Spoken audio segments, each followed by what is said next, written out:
Nous allons reprendre le fil du cours sur la raison et la croyance. Et pour le moment, nous étions arrivés à une partie, la première partie, qui est véritablement une partie d'épistémologie, c'est-à-dire de philosophie de la connaissance. On se demandait si, face à un avenir qui est incertain, hasardeux, on n'avait pas d'autre solution que la croyance pour se rapporter à certains événements futurs. La dernière fois, j'avais parlé d'un livre de Alan Chalmers, Chalmers, intitulé Qu'est-ce que la science?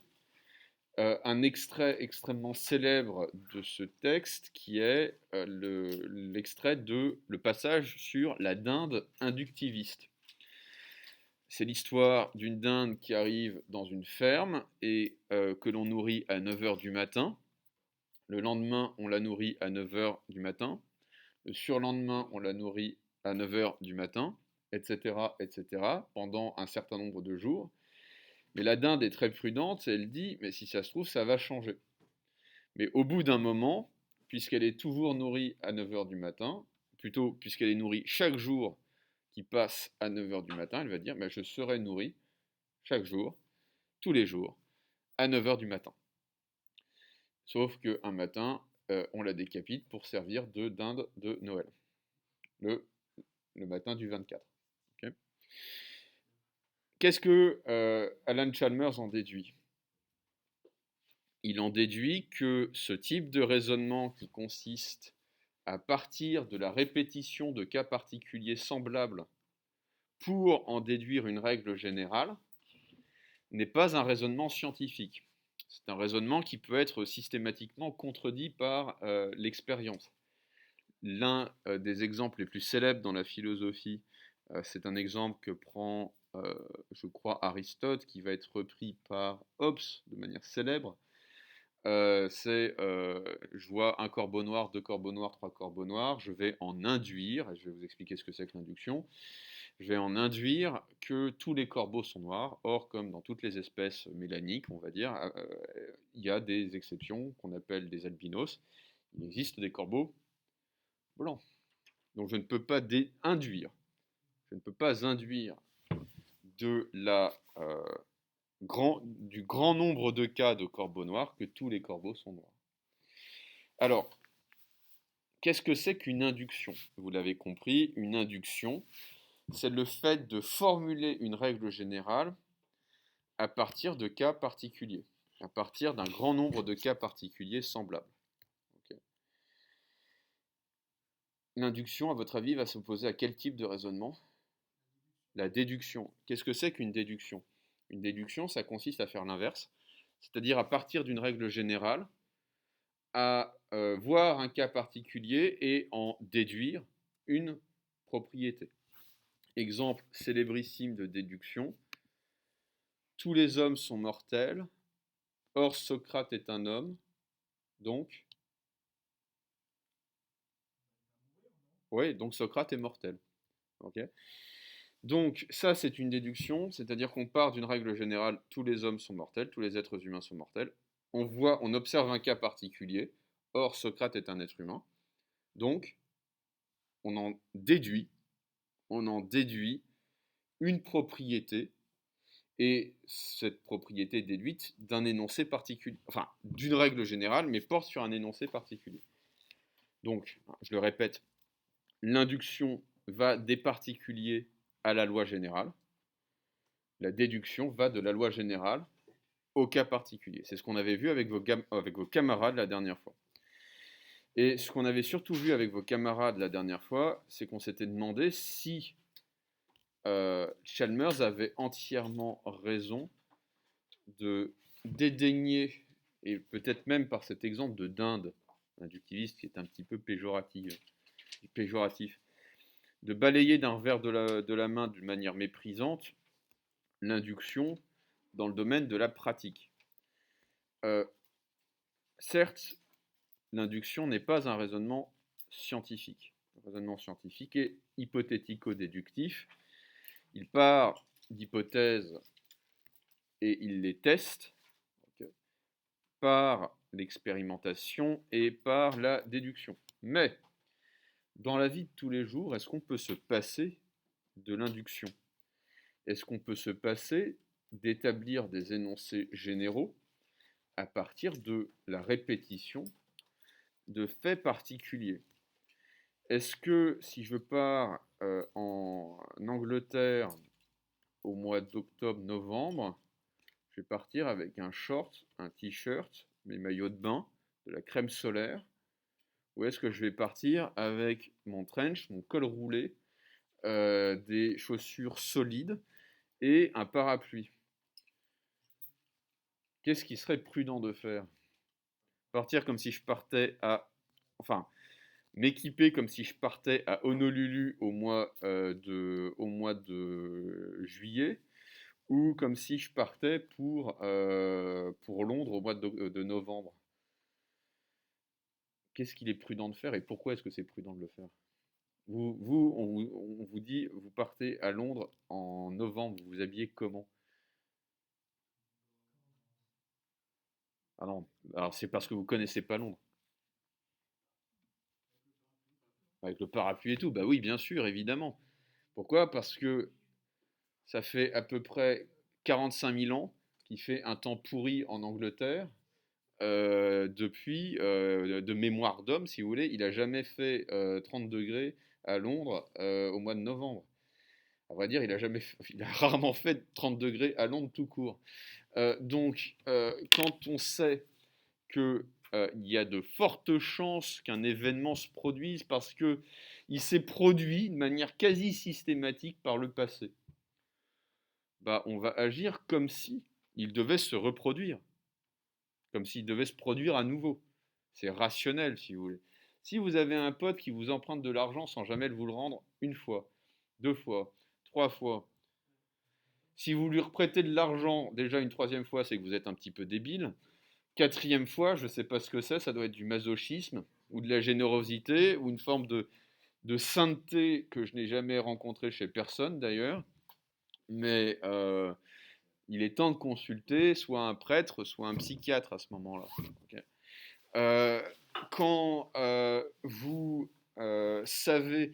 Alors, il y a une série que j'aimais beaucoup, enfin que j'aime toujours beaucoup, qui s'appelle The Wire, sur écoute. C'est, en gros, c'est sur la ville de Baltimore et sur le milieu de la drogue, et en particulier du crack à Baltimore dans les années 90.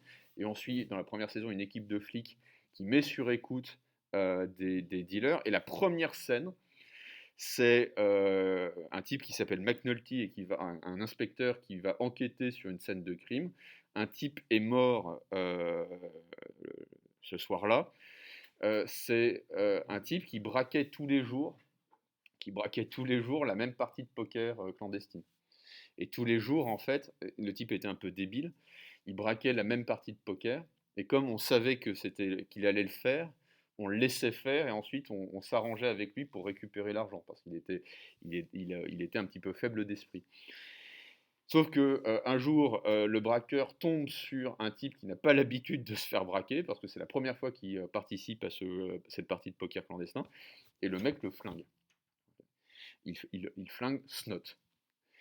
Et McNulty dit mais il était complètement con de braquer systématiquement la même partie de poker tous les soirs. Au bout d'un moment, pourquoi il s'est pas arrêté? Et pourquoi surtout vous l'avez pas arrêté? Et là, il y a un joueur de poker qui lui dit bah, This is America. C'est-à-dire, en gros, il est libre de faire ce qu'il veut, c'est l'Amérique. Ok, mais vous comprenez bien le principe de l'induction. Le principe de l'induction, c'est quand vous vous attendez à un événement, vous allez faire comme si il devait systématiquement se produire. Sauf que parfois, vous tombez sur ce petit événement, ce petit grain de sable dans l'engrenage, qui fait que l'événement prévu ne va pas se produire, et là, ça peut avoir des conséquences catastrophiques. Euh, J'avais pris comme exemple, je crois aussi, la crise financière de 2008.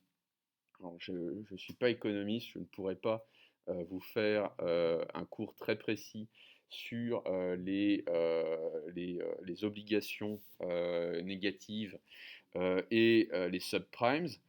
Euh, Grosso modo, qu'est-ce que c'est que la crise financière de 2008?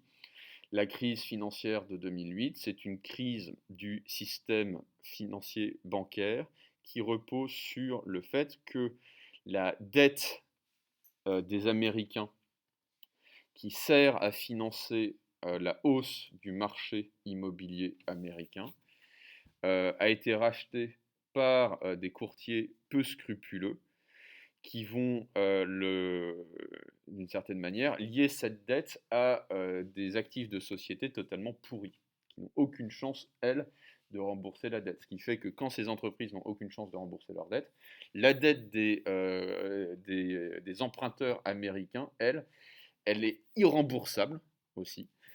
Et à ce moment-là, vous avez acheté une maison, je ne sais pas moi, 400 000 dollars. Vous avez même acheté plusieurs maisons à 400 000, 500 000, 300 000 dollars parce que les emprunts, le taux d'emprunt est très faible.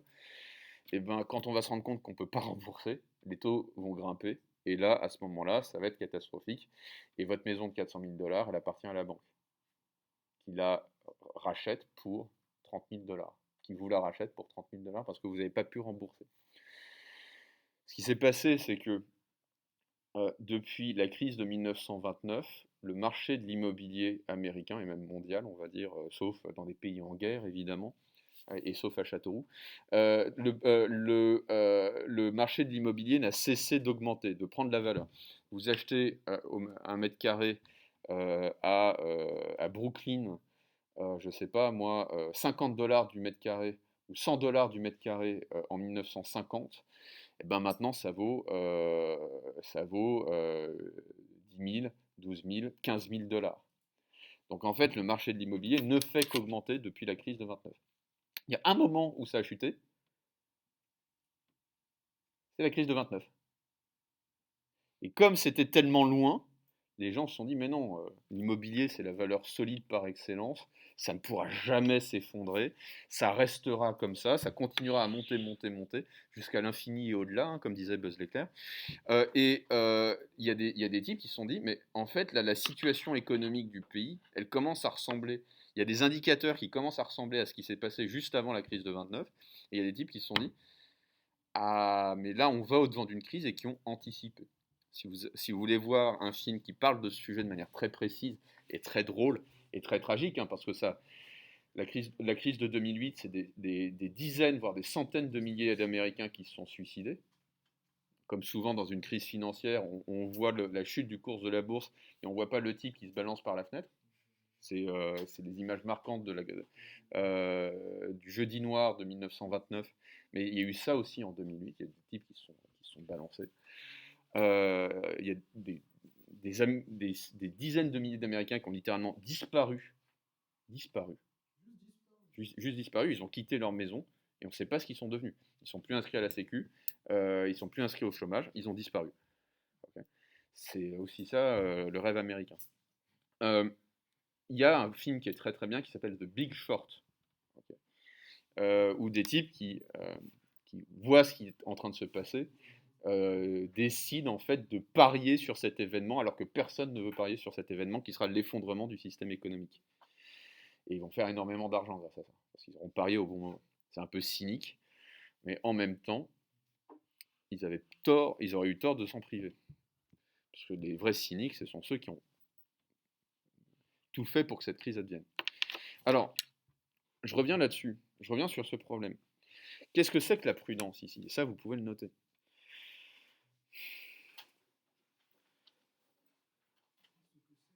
Qu'est-ce que la prudence face à l'induction? Qu'est-ce que la prudence face à l'induction?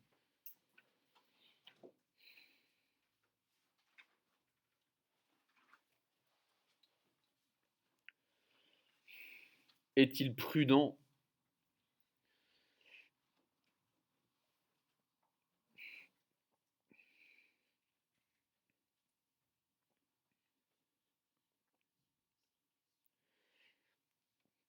de se rapporter à un avenir incertain?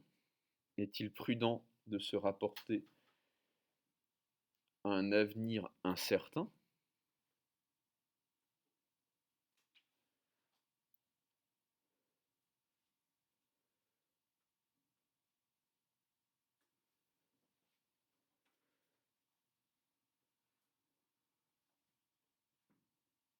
comme si,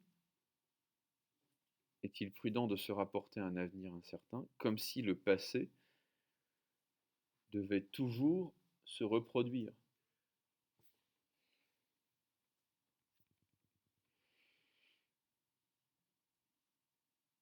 Bon, bah, oui.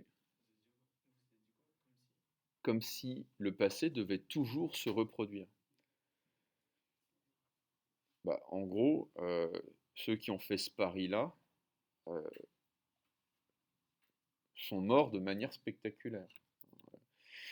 Je ne sais plus qui avait écrit ce bouquin-là sur les peuples prudents et les peuples hardis.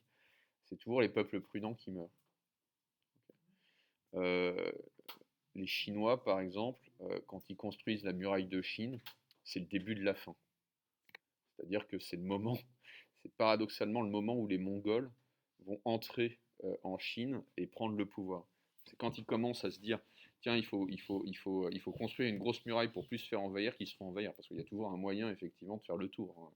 Vous ne pouvez pas encercler, mais comme ils ont dépensé énormément d'argent pour se protéger derrière cette muraille, ils ne vont pas être suffisamment mobiles pour arrêter les Mongols. Et au contraire, les peuples mobiles, les peuples hardis, les peuples conquérants prennent le pouvoir parce qu'ils sont capables de s'adapter à l'imprévu. Les, les Chinois disent il est prévisible qu'on se fasse envahir par les Mongols, et c'est précisément parce qu'ils ont calculé ça qu'ils vont se faire envahir par les Mongols. Mais d'un autre côté, est-il prudent de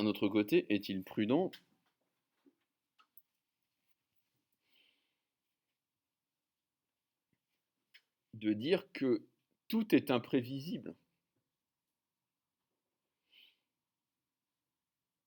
dans l'avenir? Est-ce qu'il est prudent de dire que tout est imprévisible dans l'avenir? Imaginez là, je me lève ce matin, je consulte la météo, ils me disent qu'il fait grosso modo froid le matin, mais chaud l'après-midi, mais qu'il ne va pas pleuvoir. Donc qu'est-ce que je fais, hein, pour aller à l'école, je prends un short, un t-shirt, des tongs, mais également un ciré, un parapluie, etc., etc. On ne peut pas vivre comme ça. C'est-à-dire, on ne peut pas vivre comme si ça pouvait se produire. Il y a des événements qui sont plus probables que d'autres, et il faut faire comme si ces événements probables étaient certains. On est d'accord. La liste fait systématiquement 80 kilos. On est d'accord avec ça? Okay. On ne peut pas se préparer à tout, et en fait se préparer, c'est une excellente manière de se préparer à rien. Il faut faire des choix. Donc, pour agir de manière déterminée, il est nécessaire de faire des choix. Il est nécessaire de faire des choix.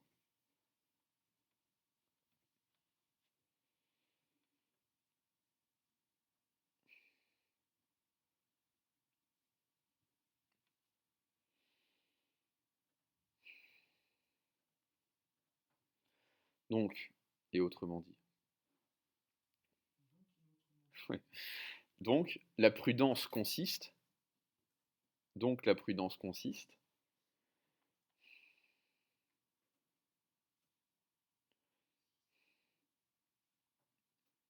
en un problème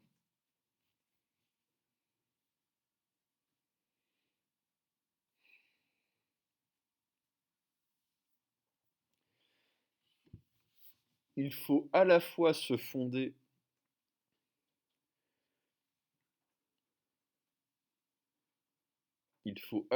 se fonder sur des croyances,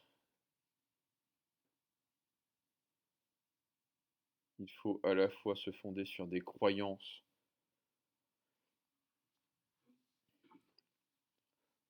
enracinés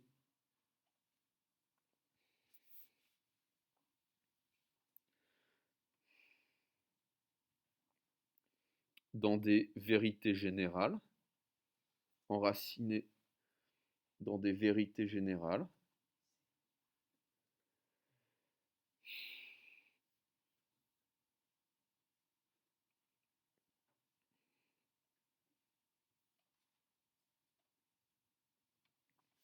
et en même temps,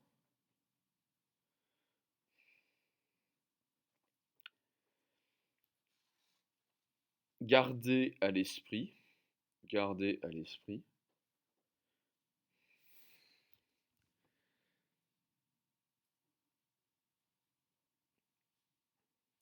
événement probable n'est jamais certain.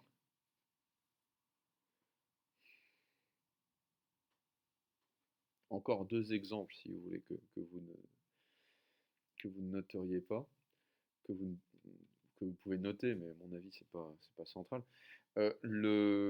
Qui a vu World War Z, ce film de zombies avec Brad Pitt, où les zombies décident de faire du fitness, puisqu'ils se mettent à courir, alors que d'habitude, ils marchent très très lentement. Ça, on voit que Brad Pitt est un sportif. Il y a un passage qui est marquant c'est peut-être d'ailleurs le seul passage marquant de World War Z. Ah non, il y a le passage coréen, où la Corée du Nord décide d'arracher les dents de tous ses citoyens pour qu'ils ne puissent pas se mordre. Donc ça règle la question d'épidémie de zombies. Hein. Solution coréenne, si vous voulez. Et puis il y a la solution israélienne qui est très drôle, qui consiste à construire des murs, effectivement. Donc là, on ne change pas une équipe qui gagne. Et en fait, c'est les deux seuls pays qui vont un peu s'en sortir face à l'épidémie de zombies. Les types ont tellement l'habitude de construire des murs qu'ils sont préparés face à l'éventualité d'une attaque de zombies.